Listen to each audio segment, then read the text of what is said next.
Wisdom Eccentrics by Ngak'chang Rinpoche, Chapter 14. Years later, whilst transcribing these stories, Kundra Dachen, my wife, asked, "So why didn't Tsar Paltral marry the lady?" I thought about this question for a moment, and it suddenly seemed quite hilarious. "You know," I replied, "I really have no idea. It seems that questions about these stories never end. Rinpoche never asked me that, and the question never occurred to me at the time." Kundra Dachen mused. Maybe marriage might have prevented him from sleeping rough with unlikely companions. Right, I grinned, and thereby benefiting people in the way that was characteristic of his personality display. Kundra Dachen laughed. That's obviously the answer, at this point in time, at least. Chapter 14. The Village Ngakma. "Oh yeah, good morning, mighty Ngakma," Rinpoche grinned in an eerie manner. I greeted him and took my seat, wondering what this unusual greeting betokened. He sat gazing at me for 5 minutes without speaking, so I gazed into space, attempting to wait without waiting. "Yeah, so, today." "What?" Rinpoche didn't sound angry. It was something else that I couldn't identify as any emotion I'd ever seen before. "Whatever you feel is appropriate, Rinpoche." Rinpoche looked quizzical, but not angry. "Are you tired of stories?" "No, Rinpoche." "So you are happy to hear stories every day as long as I tell them?" I nodded. "And happy to answer Künzang Dorje's angry questions?" "Yes, Rinpoche, although I'm happier when you're not angry with me." "Yeah, when you are not Tomyor, then I am also happy," Rinpoche growled. But I had the sense that he was affecting the growl and that it wasn't entirely serious. "Anyhow, maybe you will not be Tomyor today. What's your thinking?" Ouch. Double-edged, triple-edged question. "I think what I want most is to avoid idiocy today." Rinpoche raised his eyebrows, and I braced myself for a violently delivered question, but nothing came. Rinpoche simply displayed a slightly malevolent grin. "Oh yeah, good. Anyway, so Paltral was once roaming through the mountains.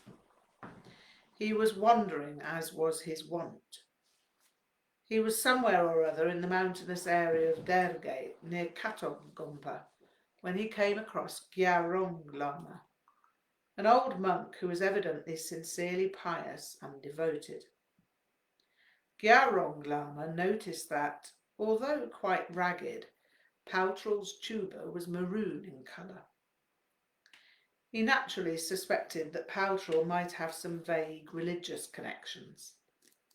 They struck up a conversation as they walked together, and Ngak'chang Lama asked, "You seem like a man who might be interested in religion. Am I right?" Paltral smiled and said, "Yes, I am a Nyingma."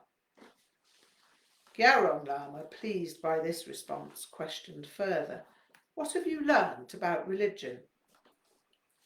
Paltral hung his head a little and replied, "Oh, this and that. The essence of this matter is immeasurably vast and subtle, and I'm just a village Ngakpa, you know." Ngak'chang Lama smiled in a paternal sort of way. "Well, my friend, that's no reason to stop you learning a little more. If you'd like to come and stay with me for a while, I'll give you some coaching in these things. I'm not a good scholar or anything, but I know a thing or two about the teachings." Paltrul smiled appreciatively. Thank you very much indeed. I'd be grateful to accept your kind offer.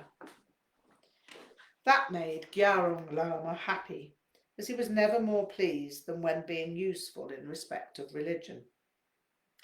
There's an excellent text by Dzogchen Rinpoche called The Direct Speech of Kuntuzangpo, and if you like, I'll go through it with you. Maybe you've heard of this great Lama? Paltrul's eyes narrowed as if in slight confusion. Yes, I've heard that name, but I thought he was just a Ngakma like me. Ngak'chang Lama shook his head. Oh, good gracious, no, my dear friend, you are wrong there. Let me put you right. Tsar Paltrul Rinpoche is nothing at all like you. Oh, no, he's a very great Lama who presides over one of the largest Nyingma Gompas. Wherever did you get the idea that he was just a Ngakma? Paltrul looked a little sheepish. Well, he replied, suppose I must have heard that somewhere or other. I guess there's no accounting for what folks do say, but I'd be grateful to come and study this text with you if the offer still stands. It did, so Paltrul went to stay with the kindly old Lama. Almost immediately they arrived at his home, the instruction began, and good instruction it was. Ngak'chang Lama was no fool and seemed to have a clear understanding. Paltrul listened with interest to the precise explanations of his own book. After they'd spent a few days together in this way, it came to Ngak'chang Lama's attention that the very amazing and wonderful Tsar Paltrul Rinpoche himself was due to arrive at Cathartic Gompa to give teachings on the very text the two Lamas had been studying. This is the most incredible opportunity, my friend. Now we have an opportunity to hear these teachings from the enlightened master himself. Paltrul looked astonished. Would they let a village Ngakma in to such a teaching? Sure, said Ngak'chang Lama. Don't worry about that. If you come with me, there'll be no problem. I'll vouch for you. I'll make sure that you get a good place to sit, a place where you'll be able to see and hear properly. Paltrul looked a little apologetic. You're very kind to help an old Ngakma in this way, but there's just one problem. Ngak'chang Lama asked what that was, in case he could be of help. Well, said Paltrul, I've got a few chores to attend to before I go to Katog, but you can be sure that I'll be there on the day. I will arrive early and look out for you. It would not do for me to miss this occasion. Ngak'chang Lama smiled. Good, let's meet there then, but, he added, maybe try to tidy yourself up a bit. It would be good to look presentable at the Gompa. Paltrul agreed. There's not much I can do about my hair, but I'll make sure that I look as smart as I can so I don't embarrass you. Paltrul took his leave from his gracious host and made his way to Katog. The day of the teaching arrived and Ngak'chang Lama looked around for his new acquaintance, the village Ngakma. Time was getting on and, not seeing Paltrul anywhere, he decided to go inside and wait. His friend had obviously been detained. He most likely would show up later. Tsar Paltrul Rinpoche was already there at Katog Gompa, so it would be better to await his friend, the village Ngakma, in the Lakang. Seated in the audience of monks, Ngak'chang Lama stood up and offered prostrations as Tsar Paltrul Rinpoche was escorted to the high throne. But when he came to resume his seat, Ngak'chang Lama was stunned. He'd never seen Tsar Paltrul before, and the sight that presented itself completely disoriented the old monk. This was the simple village Ngakma to whom he had explained the teachings of the great Tsar Paltrul Rinpoche. He was both horrified and bewildered. But Paltrul put him at his ease. Ah, there you are, my friend Ngak'chang Lama. I've been waiting for you as I promised. Lucky for me that you helped me with this text. It's been a long time since I wrote it. Paltrul then turned to one of his attendants. Please prepare a special seat for my friend Ngak'chang Lama. He really has a very good understanding of this text. You people should really study with him. Rinpoche gazed at me, rubbing his chin. And so? Why does Paltrul make pretences of this kind? I thought about this for a moment and replied, in order to teach people through skillful means about what is in their minds. Rinpoche yawned. Tomyo. Yesterday, I think you are no longer a Tomyo. That was actually worse than him being angry.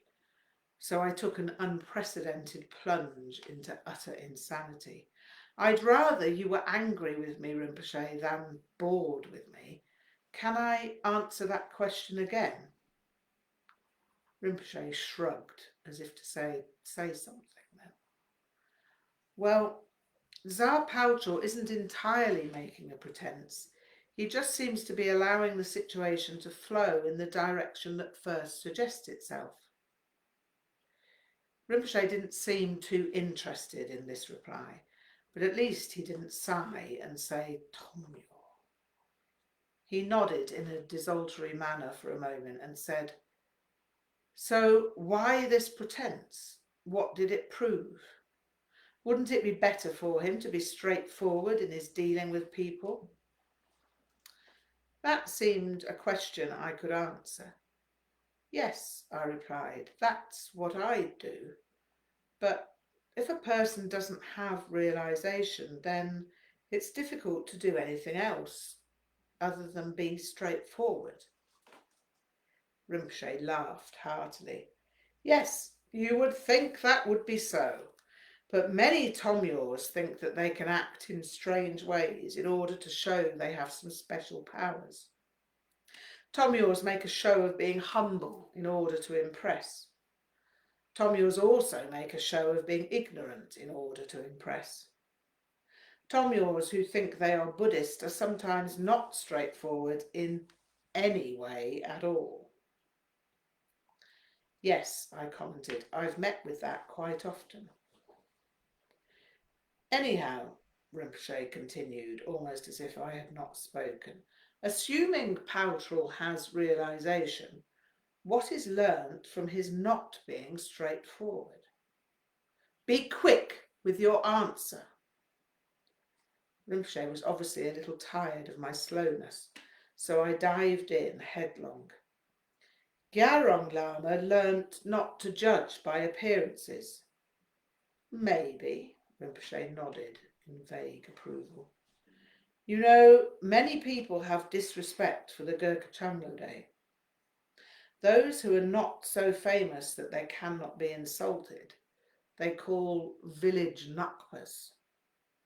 You will find that there is often criticism of those who maintain the Ngak'chang Rinpoche, but this tradition had great honour in the past.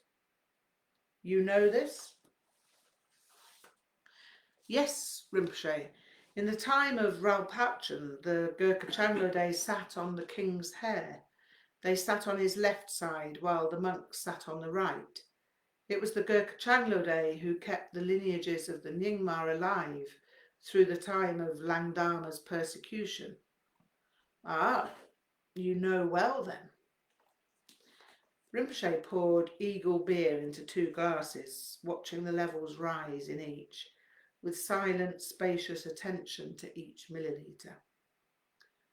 When Langdama went in search of the Ngak'chang Rinpoche to destroy them, Sangye Yeshe manifested a black scorpion, the size of a yak, above the king's head. Rinpoche chuckled quietly and wiped the beer froth from his moustache. Langdama promised then to leave the Ngak'chang Rinpoche in peace. This is an excellent story. I heard it first from Chhi'méd Rig'dzin Rinpoche. Is it widely known? Yes, Rinpoche replied, but knowing and remembering the meaning are not necessarily the same. Rinpoche was silent and pensive for a while. Sometimes this story of Paltrol is told differently. Rinpoche noticed the look of curiosity on my face, but gave a dismissive wave of his hand to indicate that he was disinterested in furnishing details. I decided to leave well alone. It was a glorious afternoon, and we walked up to the caves where Padmasambhava had meditated.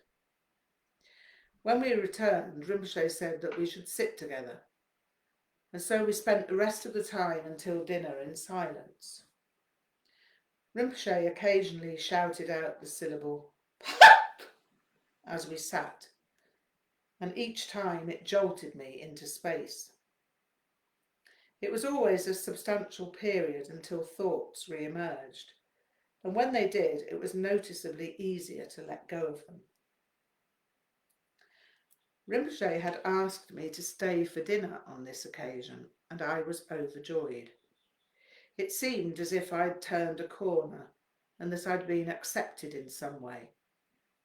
I was still capable of idiocy in his eyes, but I got the feeling that he accepted that I was trying extremely hard not to be an idiot.